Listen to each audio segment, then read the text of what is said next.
Good morning, everyone. So this morning we will discuss about inverse function. So by the way, what is an inverse function? Two functions are said to be inverse if and only if every domain of one function can be found on the range of the other and vice versa, and their composition is always equal to x. Meaning the inverse of a function is a function with a domain B and a range A, given that the original function has a domain A and a range B. Binaliktad lang. The inverse of a function, pwede siya ma-denote by f of negative 1. It is defined by the equation f to the power of negative 1, y equals x, if and only if f of x is equal to y, for any y is y in range B. Since both are functions class, then a function has to be one-to-one for its inverse to be a function at the same time. Okay. To solve for the inverse function, we have to follow these steps.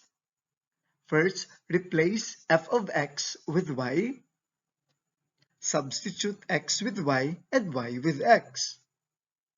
Express y as a function of x and simplify.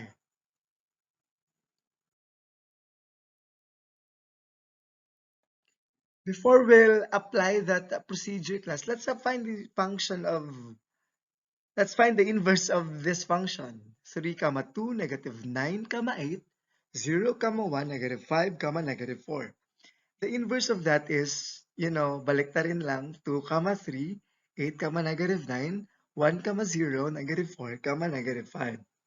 Do you get that? Alright, let's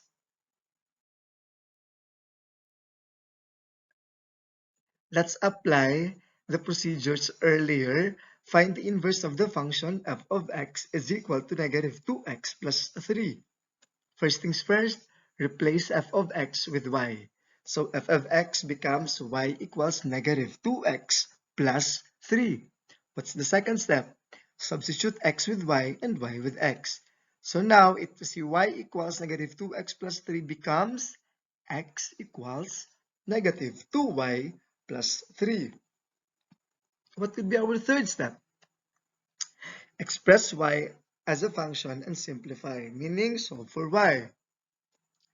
Since we have x equals negative 2y plus 3, so solving for y, we will transfer positive 3, so it becomes negative 3x minus 3 equals negative 2y. To solve for y, divide negative 2 both sides. So the answer is x minus 3 all over negative 2. Or you could also write it in negative x minus 3 all over 2. Alright? Another example.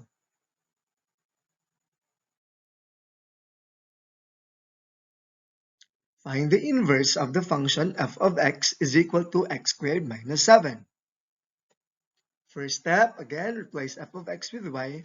Pero plus, if ang given is naka y equals x squared minus 7, proceed ka na sa step 2. Alright? Magamit lang tong step 1 if f of x talaga ang given. So ngayon, it becomes y equals x squared minus 7. Step 2 is substitute x with y and y with x. So now, the equation becomes x equals y squared minus 7. Ma? Step 3, solve for y or express y as a function and simplify. Since we have x equals y squared minus 7, we will solve for y, so we will transfer negative 7 to the other side and it becomes x plus 7 equals y squared. How to solve for y class? Naka-square man yan siya. So, to get rid of the square, we have to find the square root of both sides. So, our final answer is y equals the square root of the function or the expression x plus 7. Do you get that? Alright, let's proceed with example 3.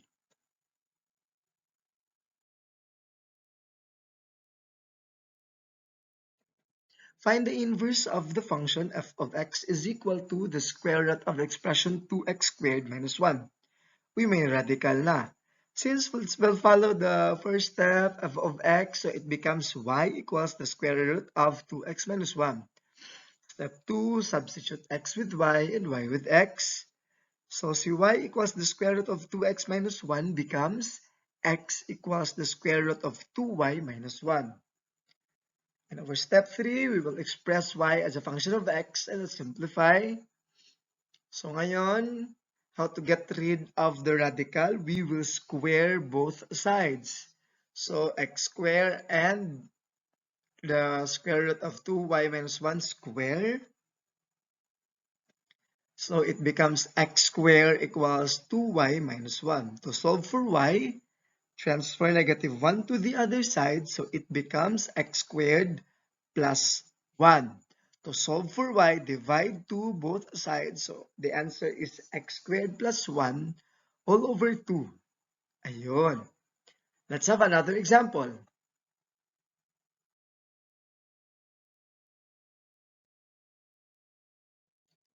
Find the inverse of the function f of x is equal to 2x minus 5 all over 2. Ayun. Rational na. Following the steps, replace f of x to y. So we have y equals 2x minus 5 all over 2. Second step. So now we have y equals 2x minus 5 all over 2. Y becomes x. X becomes y. So x equals 2y minus 5 all over 2. Step 3, express y as the function of x and simplify. How to solve for y? Meron mang denominator. Multiply to both sides or pwede rin cross-multiply. So when we multiply both sides by 2, para matanggal ang 2, 2 times x, we will get 2x. 2y minus 5 all over 2 times 2, cancel si 2. So ang maiwan, 2x equals 2y minus 5. To solve for y, transfer negative 5 to the other side. 2x plus 5 equals 2y. To solve for y, divide 2 both sides.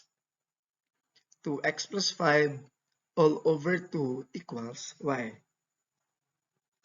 Alright? Another example, last example.